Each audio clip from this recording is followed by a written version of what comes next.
Bueno, buenas noches a todos, ¿cómo están? Buenas noches, profe, a todos compañeros. Hola, buenas noches. Bueno, quiero compartirles de antemano que no voy a poder estar con ustedes todo el tiempo de la clase porque pues sufrí una cosa aquí en la universidad que tengo que solucionar. Entonces, vamos a ver algunas cosas introductorias a Marcos y la idea es que podamos en un momento determinado establecer unos grupos de trabajo que van a hacer unas exposiciones aquí en clase. ¿Listo? Vamos a trabajar un libro, estaba preguntando aquí en la biblioteca, pensé que estaba, que se llama El Cuadrante de José Luis Sucre. ¿Listo? Es este libro que tengo acá. Es un libro gordo, bonito, chévere, pero resulta, no me hagas cara, Mercedes, es chévere. Pero, obviamente ustedes no lo van a leer todo porque es grueso, no. Pero sí voy a escanear una parte y se la voy a compartir de lo que tienen que trabajar en grupo. ¿Listo? ¿Cuál es la idea? Que trabajemos por grupos cada uno de los evangelios. Entonces, lo vamos a trabajar en el orden que está en la Biblia. Vamos a iniciar primero por Marcos. Vamos a hacer, a ver, unos videos introductorios, pero la idea con este material que les voy a compartir en el Classroom es que ustedes con su grupo, en unas lecturas específicas que le voy a dar a cada grupo, pues puedan exponer lo que precisamente nos habla José Luis Sucre acerca de cada uno de los evangelios. ¿Listo? De hecho, si usted lo puede conseguir y hace parte de su biblioteca, sería genial. Se llama El Cuadrante, Introducción a los Evangelios de José Luis Sucre. Ya ahorita de torneo se lo escribo en el chat. ¿Listo? Entonces, esa es la idea. Vamos a ver los videos hoy. Vamos a organizar los grupos y una vez que organicemos los grupos, ya en un momento determinado voy a asignarle las lecturas y pues la idea es que el grupo de Marcos pueda exponer de una vez la próxima semana. ¿Listo? Porque vamos a empezar por Marcos. ¿Estamos de acuerdo? No sé si en algún momento ya han podido trabajar por grupos de esta manera en la virtualidad. Sí, ya lo han hecho en otras clases, me imagino yo. Listo. Entonces no es nada nuevo. Se los pregunto porque pues a veces eso trae ciertas dificultades y no quiero generar después dificultades, pero pues sí tenemos que trabajar en grupo y exponer. ¿Listo? Entonces permítanme, voy a empezar a compartir los videos. Son dos, pero vamos a ver inicialmente uno. Espérenme un segundo, yo comparto el sonido y voy a cerrar un poco mi cámara y micrófono para que aquí, desde la fuente, corra más rápido. Listo, pero ya se los comparto.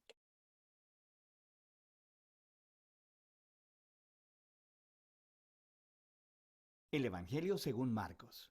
Es uno de los primeros registros de la vida de Jesús y las tradiciones históricas más cercanas enlazan este libro con un escriba cristiano llamado Marcos o Juan Marcos. Él fue un colaborador de Pablo y un compañero cercano de Pedro.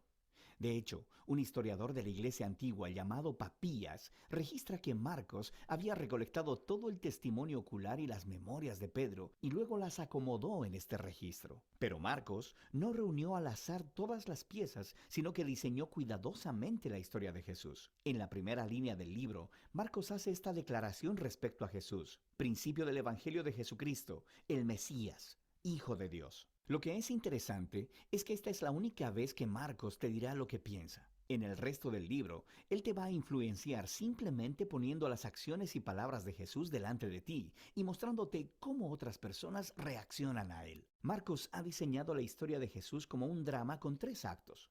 El primero sucede en Galilea, el tercero en Jerusalén y el segundo acto muestra a Jesús en el camino de un lugar a otro, y cada uno de los actos se enfoca en un tema repetido.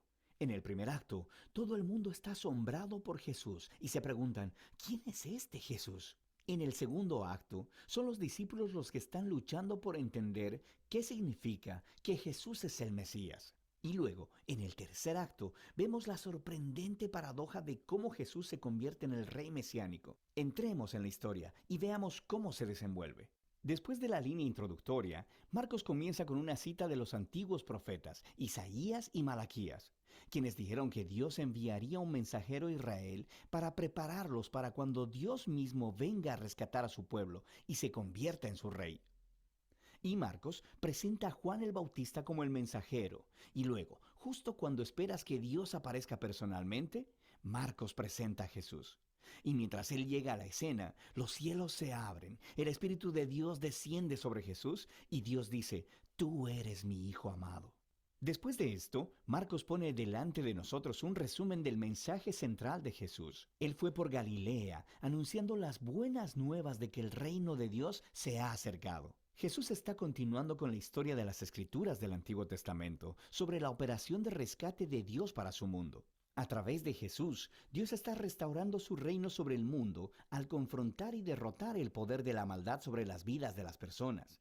Y entonces las invita a vivir bajo su reino al seguir a Jesús. A partir de aquí, Marcos nos da un gran bloque de historias, mostrándonos el poder de Jesús mientras Él trae el reino de Dios. Él va sanando a personas cuyos cuerpos están enfermos o quebrantados, o bajo la opresión de poderes espirituales oscuros. Y Jesús incluso hace algo que, para el pueblo judío, solo Dios tiene el derecho de hacer. Él perdona los pecados. Y las acciones de Jesús producen muchas respuestas diferentes. Algunos le siguen y se vuelven sus discípulos. Otros todavía no saben qué pensar y otros lo rechazan completamente, especialmente los líderes de Israel, quienes lo acusan de blasfemar contra Dios y de recibir poder del mal. Pero Jesús no está sorprendido por estas respuestas. De hecho, Él apunta a ellas. En el capítulo 4, Marcos ha recolectado muchas de las parábolas de Jesús acerca de la naturaleza misteriosa y escondida del reino de Dios. Jesús dice que su mensaje es como una semilla cayendo en distintos tipos de suelo. Algunos son receptivos y otros no. O que es como una semilla de mostaza que es muy pequeña, parece insignificante, pero luego crece enormemente y sorprende a todos. El punto de Jesús es que Él realmente es el Mesías que trae el reino de Dios, pero no luce como nadie lo esperaba. Esta creciente confusión acerca de Jesús entre las multitudes está conectada con la idea clave que Marcos enfatiza al final del primer acto, que incluso entre los discípulos de Jesús hay confusión. Ellos también están luchando por entender quién realmente es Jesús. Y eso nos lleva al segundo acto. Este comienza con una conversación crucial. Jesús aparta a los discípulos y les pregunta, ¿quién dicen ustedes que soy? Y Pedro dice, tú eres el Mesías. Pero luego queda claro que Pedro quiere decir que Jesús es un rey militar victorioso, del linaje de David, que rescatará a Israel de los romanos. Pero para Jesús, ser el Mesías significa que Él es el rey, siervo sufriente de Isaías 53, quien traerá el gobierno de Dios entregando su vida en Jerusalén. Y los discípulos no lo entienden. Ellos piensan que seguir al Rey Jesús significa ser famosos e importantes. Y Jesús deja claro que seguirle, en realidad, significa morir, como cargar tu propia cruz. Significa rechazar la violencia, el orgullo y el egoísmo, y entregar tu vida a favor de otros en actos de servicio y amor. Él tiene la misma conversación con ellos 2 veces más. Y todo culmina en la importante declaración de Jesús de que el Hijo de Dios no vino a ser servido, sino para servir y para dar su vida en rescate por muchos. Los discípulos todavía no lo entienden, responden con miedo y confusión. Así que aquí, en el segundo acto, Marcos ha colocado otra historia clave que hace eco de la introducción del libro. Jesús toma a 3 de sus discípulos y los lleva a una montaña, y de pronto es transformado. Él está radiante, con luz y gloria, y una nube los cubre. Ahora, esto es justo como la gloria del Dios de Israel se mostró hace mucho tiempo en el monte Sinaí. Y luego, 2 profetas que estuvieron en la presencia de Dios en el monte Sinaí, Moisés y Elías, aparecen junto a Jesús mientras Dios declara de nuevo, «Este es mi Hijo amado». Al colocar esta historia en medio de todas estas conversaciones en el segundo acto, Marcos está haciendo una declaración asombrosa. Jesús, el Hijo de Dios, es la encarnación física de la misma gloria de Dios. Y en Jesús, el glorioso Dios de Israel se convertirá en rey al sufrir y morir por los pecados de su propio pueblo. Esta es una declaración misteriosa que confunde y asusta a los discípulos mientras dejan la montaña. Lo que nos lleva al tercer acto. Para la Pascua, Jesús hace una entrada pública real en Jerusalén. Las personas lo están alabando como el Mesías, y luego Él entra en el atrio del templo y ejerce su autoridad real al sacar a los ladrones y estafadores y deteniendo el sistema sacrificial. Entonces esto inicia una semana completa de debates entre Jesús y los líderes de Israel, condenando su hipocresía. Así que ellos preparan un plan para asesinarlo. Y Jesús le advierte a sus discípulos, prediciendo que Jerusalén y su templo serán destruidos en una generación, y que sus discípulos serán perseguidos como Él, hasta que Él regrese un día a traer el reino de Dios completamente sobre la tierra. Y todo esto lleva a la noche final. Jesús tiene su última cena de la Pascua con los discípulos, una cena simbólica que contaba la historia de la liberación de Israel a través de la muerte del Cordero de la Pascua. Y Jesús toma estos símbolos y les da un nuevo significado. Ellos apuntan a la liberación del pecado y la muerte, que sucederá a través de la muerte del Mesías, el siervo sufriente. A partir de aquí, la historia se acelera al arresto de Jesús, su juicio delante de los sacerdotes de Israel y el gobernador romano Pilato, y todo eso resulta en la crucifixión de Jesús, y culmina en una escena clave que encaja con las escenas importantes del primer y segundo acto, excepto que, esta vez, es oscuridad lo que desciende y no una nube.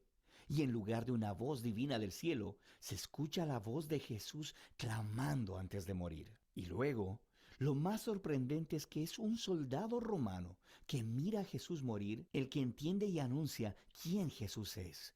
Este hombre era el Hijo de Dios. Él es la primera persona en la historia en reconocer la sorprendente declaración acerca de quién Jesús es. Él es el Hijo de Dios crucificado, quien es el Mesías, Jesús de Nazaret, quien murió por sus amigos y por sus enemigos. Después de esto, el cuerpo de Jesús es colocado en una tumba, y en el primer día de la semana, dos mujeres de entre sus discípulos vienen a la tumba y descubren que la tumba está vacía. La piedra había sido removida. Luego, un hombre angelical les informa que Jesús no está ahí, que se ha levantado de los muertos. Así que les ordena que vayan y les den las buenas nuevas a los otros discípulos. Jesús está vivo y que se encontrará con ellos en Galilea. Y las mujeres están asustadas. Marcos dice que ellas huyeron aterradas de la tumba y no hablaron con nadie porque tenían miedo. Y así es como termina el libro, con los discípulos de Jesús mostrando la misma clase de miedo y confusión con los que concluyeron el primer y segundo acto. Ahora, si miras en tu Biblia, verás que Marcos tiene un final más largo, donde Jesús aparece y habla con sus discípulos, pero seguramente también hay una nota que dice que ese final no es parte del libro original. Solo se encuentra en manuscritos más tardíos y menos confiables. Ahora, es posible que el final original de Marcos se perdió, o que Marcos nunca terminó de escribir su recuento. Pero es más probable que este final abrupto sea intencional para resaltar una idea. La historia completa se ha enfocado en la sorprendente aseveración que dejó perplejos a los discípulos de principio a fin. Esto es el sufriente, crucificado y resucitado Jesús, quien es el Mesías, el Hijo de Dios. Que el amor de Dios y su reino al revés son revelados en la medida en que Jesús murió por los pecados del mundo. Así que esta historia termina sin una conclusión y te obliga a ti, el lector, a luchar con esta extraña y escandalosa declaración acerca de Jesús. ¿Vas a huir como los discípulos? ¿O reconocerás a Jesús como tu rey y anunciarás las buenas nuevas? Solo tú puedes responder esa pregunta. Y de eso se trata el Evangelio de Marcos.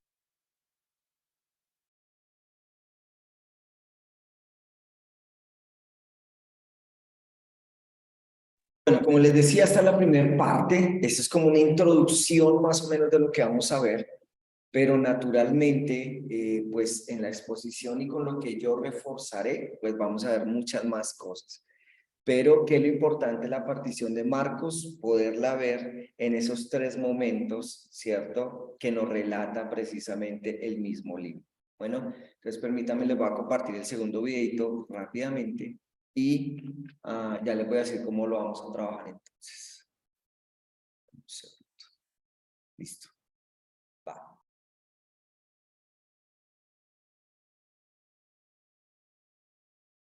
Es un libro de la Biblia sobre la vida de Jesús. La tradición más antigua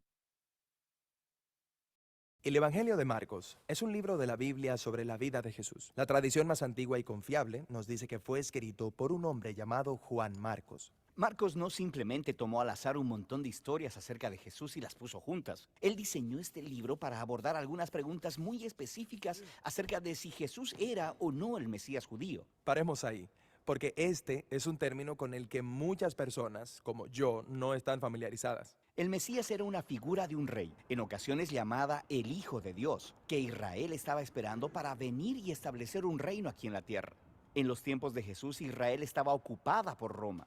Muchos judíos estaban esperando que el Mesías viniera, expulsara a los romanos y gobernara como rey. Pero Jesús no expulsó a los romanos. De hecho, ellos lo mataron. Esto nos trae al punto exacto al que Marcos quería llegar en su libro. En la primera mitad, él se concentra en quién es Jesús. ¿Es él realmente el Mesías? En la segunda mitad, él aborda cómo Jesús se convirtió en el rey mesiánico. Justo en el medio del libro está una historia fundamental que une las dos mitades y en la que Jesús responde ambas preguntas. Ok, hablemos de la primera mitad del libro. ¿Quién es Jesús? Marcos deja muy claras sus creencias sobre Jesús desde el inicio del libro. Principio del Evangelio de Jesucristo, el Mesías, el Hijo de Dios. Una de las siguientes historias es de Jesús siendo bautizado. La voz de Dios anuncia desde el cielo: este es mi Hijo. No podría ser más claro. Está presentando a Jesús como el Mesías. Sí, pero mientras lees la primera mitad de Marcos, notarás que algo realmente interesante comienza a suceder. Jesús anda sanando a todas estas personas y constantemente les dice que mantengan el secreto de quién es Él. Esto sucede muchas veces en el registro de Marcos. Esto es muy extraño. Sí, ¿por qué guardar el secreto? Recuerda, muchos judíos tenían muchas expectativas diferentes acerca de quién sería el Mesías y de lo que haría. Jesús no quiere que la gente malentienda lo que significa que Él es el Mesías de Israel. Entonces, con todo eso en mente, llegamos a la historia fundamental en el centro del libro, donde Jesús se aparta con sus discípulos y les pregunta: ¿quién dicen ustedes que soy yo?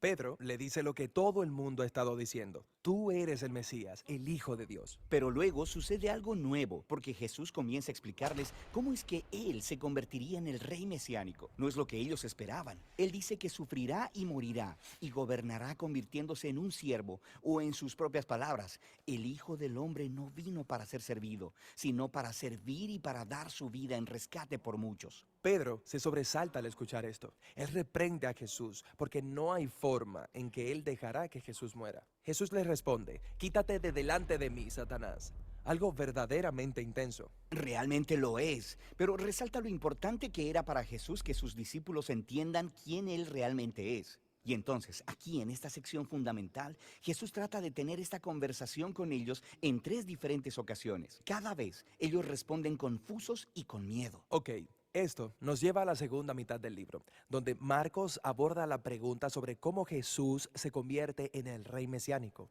Es la última semana de la vida de Jesús. Él va a Jerusalén, entra en conflicto con los líderes religiosos y es arrestado. Lo llevan a juicio como alguien que está pretendiendo ser el rey de los judíos. Hasta le dan una corona y una capa púrpura, como las de un rey, pero todo es un chiste cruel. Luego se burlan de él. Lo golpean y lo cuelgan de una cruz, donde muere. Es aquí, en esta escena crucial, donde nos encontramos con un nuevo personaje, Un soldado romano. quien de pronto comprende todo lo que está pasando. Él dice: ciertamente este es el Hijo de Dios. ¡Qué locura! Es un enemigo quien primero lo entiende todo, que el rey mesiánico de Israel es Jesús, el crucificado. Esa es la estructura del libro de Marcos. Pero el libro no termina con Jesús muerto en la cruz. No, al tercer día, unas mujeres van a visitar la tumba de Jesús y la encuentran vacía. Hay un ángel parado en ella que les instruye a que vayan y den las buenas noticias de que Jesús se levantó de entre los muertos. Pero en lugar de ello, ellas salen corriendo y no le dicen a nadie porque tienen miedo. Y así es como termina el libro. Lo cual es un final abrupto. Sí, es tan abrupto que escribas posteriores le agregaron un final que da cierre a la narración. Encontrarás que esa porción en tu Biblia tiene una nota al pie que indica que fue añadido mucho tiempo después. Pero Marcos es un narrador brillante. Él intencionalmente concluyó el libro de manera abrupta. A través de todo el libro, los discípulos han estado confundidos con el plan de Jesús de entregar su vida, con la historia en medio del libro y ahora con el final. Y es como si Marcos estuviera reconociendo cuán abrumadora es esta declaración de Jesús. Él quiere que tú, el lector, luches con ella por ti mismo. ¿Es este Jesús crucificado el Mesías que han estado esperando?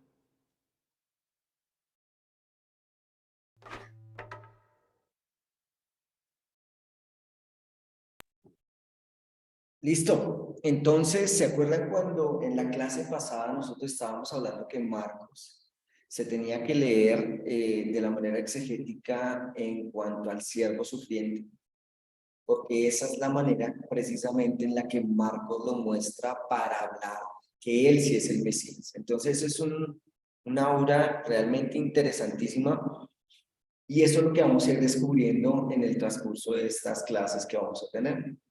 Entonces vamos a proceder a precisamente ir organizando los grupos y a medida que vayamos organizando los grupos, pues yo voy a ir organizando también el tema de lectura, ¿cierto? No sé si nos falta John Paul. ¿Quién más nos falta hoy? Creo que solo John Paul, ¿cierto? Espérame, perdón, los cuento, ¿no? 3, 4, 5, 6, 7, 8, son 8. Entonces, ¿cuál es mi propuesta? Como son 8 y son 4 evangelios, ¿de a cuánto nos toca?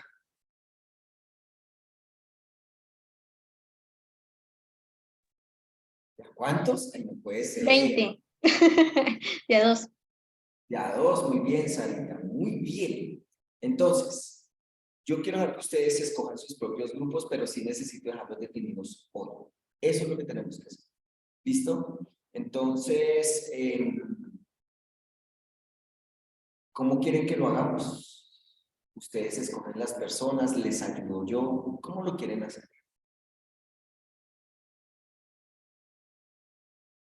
Una pregunta, ¿cuánto tiempo tenemos para la exposición que debemos hacer? Pues regularmente las exposiciones son 20 minutos, ¿sí? Que sean muy concretas. Bueno, si se nos va un poquito más del tiempo, de pronto porque hay discusión, hablamos, baile. Pero lo mínimo que vamos a durar en la exposición, exponiendo cada uno de los evangelios, son 20 minutos más o menos. La idea es que obviamente tengan diapositivas, que las compartan con sus compañeros para que todos tengamos un material, ¿cierto? Y obviamente yo los voy a guiar con algunas lecturas. Inicialmente empezaríamos, como ya lo vimos con Marcos, estos se empezarían a exponer ya la próxima semana. Después trabajaríamos Mateo, ¿cierto? Después en el tercero trabajamos Lucas y finalizamos con Juan. ¿Listo? Esa es la idea. Y ya la exposición, de hecho, sí la voy a hacer yo solito sin su ayuda. Entonces, los que ya empiecen la próxima semana, pues van a salir de eso ya. Entonces, esa es una ventaja, aunque pareciera que no. Igual son exposiciones investigativas, donde lo que ustedes investigaron es lo que van a exponer ya, para ¿listo? Y lo vamos a ir argumentando y construyendo nosotros en clase a partir de lo que pues también veamos nosotros, ¿listo?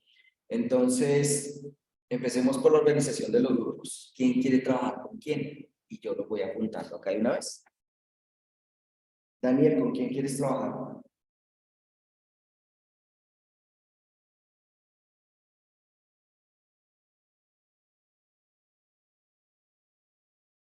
John Daniel, Alexander está pidiendo la palabra.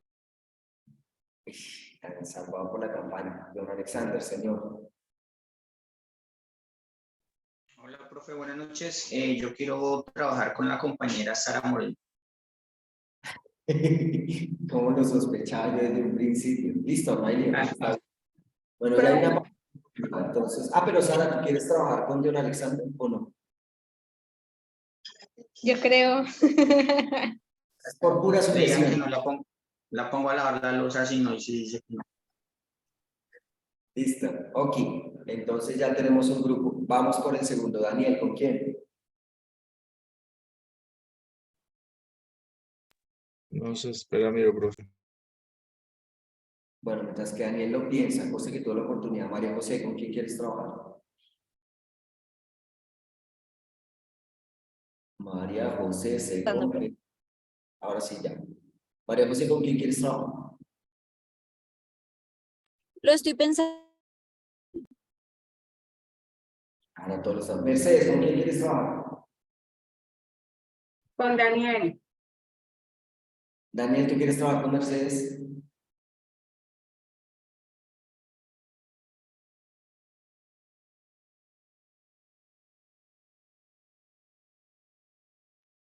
Chan, chan, chan. Daniel, sencillo, ¿sí o no? Le puso suspenso. Sí.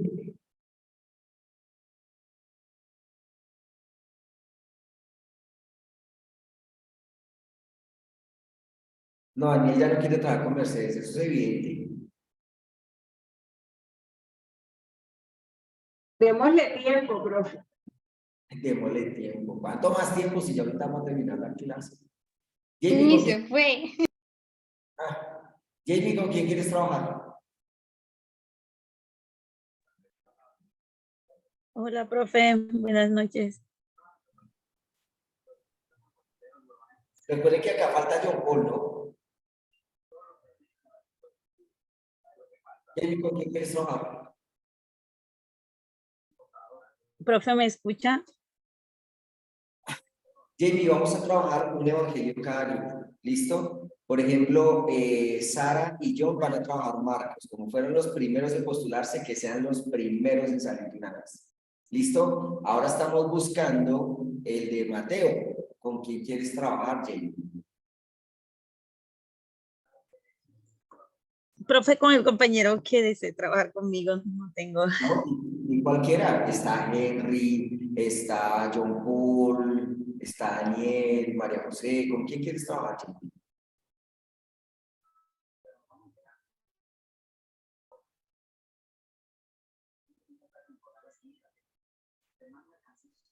Jamie, si te parece que quiere, pues trabajemos ese evangelio.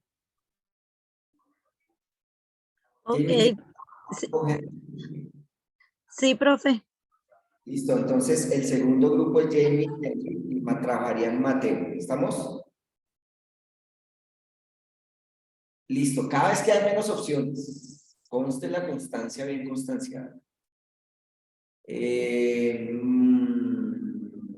María José, queda Daniel, Mercedes y John Paul. María José, Profe, pues, ay, no sé. Todos me caen bien.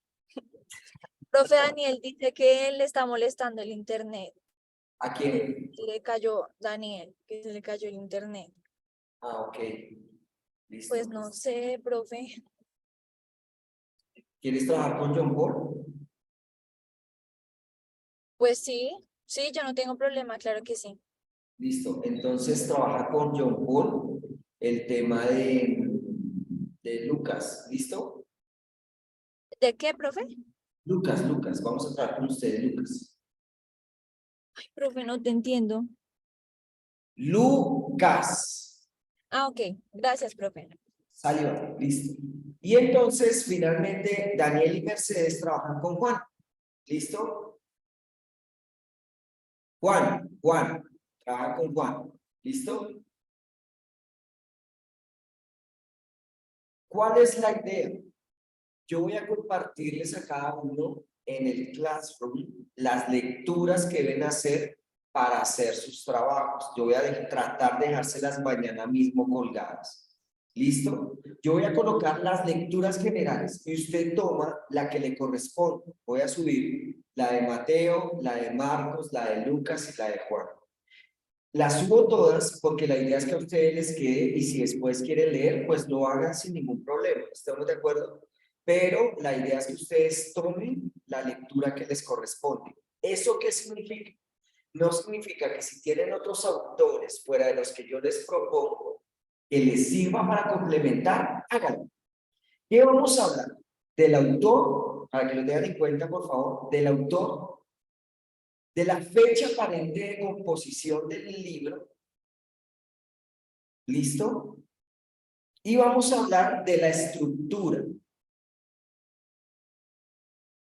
Para finalizar con la parte teológica del libro. ¿Listo? Recuerden, autor, fecha, estructura y composición teológica. Se dieron cuenta cómo el autor de los videos que les mostré, en uno en 5 minutos expuso todo y el otro como en 7, 8 minutos más o menos. O sea, ¿qué es lo importante acá? Tener el argumento, ¿sí? Tener la perspectiva clara. Porque, ¿qué vamos a hacer? La idea es que los compañeros expongan, y una vez que expongan, nosotros vamos a hacer también una prelectura y vamos a hablar un poco de la composición de los evangelios, de los libros. ¿Listo? ¿Qué significa? Que el próximo, el lunes es festivo, ¿cierto? Qué charro. No deberían existir los festivos, ¿cierto? Qué aburrimiento, ¿verdad? Bueno, el próximo miércoles empezaría entonces Sara y John Alexander. ¿Listo? Y de ahí para adelante, pues cada uno en orden que le corresponde. ¿Estamos de acuerdo? Es para que lo tengan en cuenta. Ojo, ustedes tienen una libertad. ¿Cuál es la libertad? Si ustedes quieren evaluar a sus compañeros, se los voy a permitir. ¿Qué significa?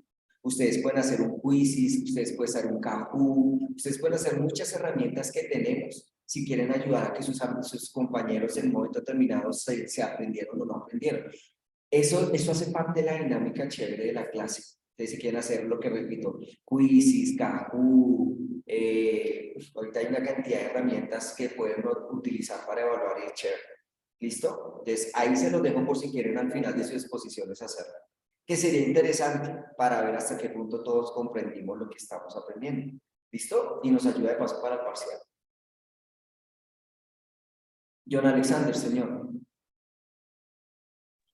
Profe, bueno, quedó claro que Sarita y yo empezamos el miércoles, pero dices que de ahí en adelante, o sea que, por ejemplo, Henry y Jamie sería el siguiente lunes.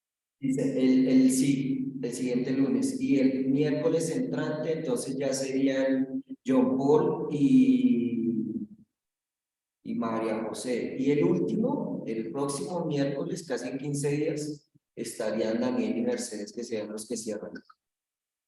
Cada clase, cada clase. Pues lo digo es porque hay clases que son de 2 horas. Sí. Otras de 1 hora. Sí, gracias, sí, tienes toda la razón, John Alexander, tienes toda la razón. En esos que son bloques, pues obviamente entrarían 2 grupos. Sí, tienes razón, perdóname, no lo tenía. Estaba pensando en los miércoles, que es 1 hora. Y teniendo en cuenta que vamos a perder el lunes festivo, sí tendríamos que trabajar de esa manera. Sí, señor, gracias. Entonces, para que todo sea claro, este miércoles expondrían Sara y John Alexander. El próximo lunes, entonces empezaría Jamie, ¿cierto? Y Henry. Después de ellos estaría María José y John Paul. Y el lunes entrante ya estarían entonces finalizando esa parte Mercedes y Daniel. ¿Listo? Para que lo tengan en cuenta. John Alexander solo se ríe. Qué picardía, qué picardía. Me molestando. Entonces, para que lo tengan en cuenta. ¿Listo? No sé si haya preguntas, alguna otra sugerencia, inquietud, duda.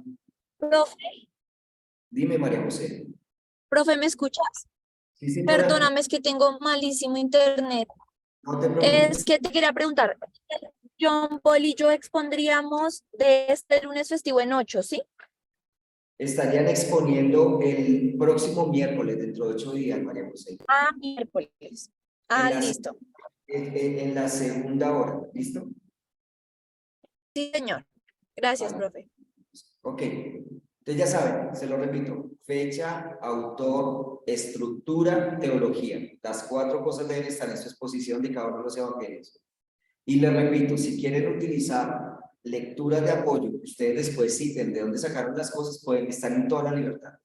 Las mínimas son las lecturas que les voy a dejar a ustedes ahí en su Cloud Campus. Entonces voy a hacer la actividad donde se refiera a exposiciones. ¿Listo? ¿Estamos de acuerdo? Y ahí mismo tiempo, como tienen lecturas, pues vamos a ver su lectura. Las 2 cosas las voy a evaluar aquí. ¿Listo? Bueno, muchachos, como les decía, perdónenme, no puedo estar con ustedes el resto de la clase. Tengo que ir a solucionar una cosa así como urgente. Entonces ya empezaríamos ¿cómo se llaman? Las exposiciones, Dios mediante, el próximo miércoles. ¿Listo? Porque el lunes, desafortunadamente, para nosotros es festivo. ¿Listo? Entonces me da dolor, pero bueno, vamos hasta el próximo miércoles. ¿Listo? Entonces Dios los bendiga, descansen y confiando en Dios nos vemos el próximo miércoles, ¿vale? Bendiciones a todos. Gracias por estar. Gracias, profe. Profe, gracias, el Señor le bendiga. Gracias, profe. Vale, bendiciones. Preciosos.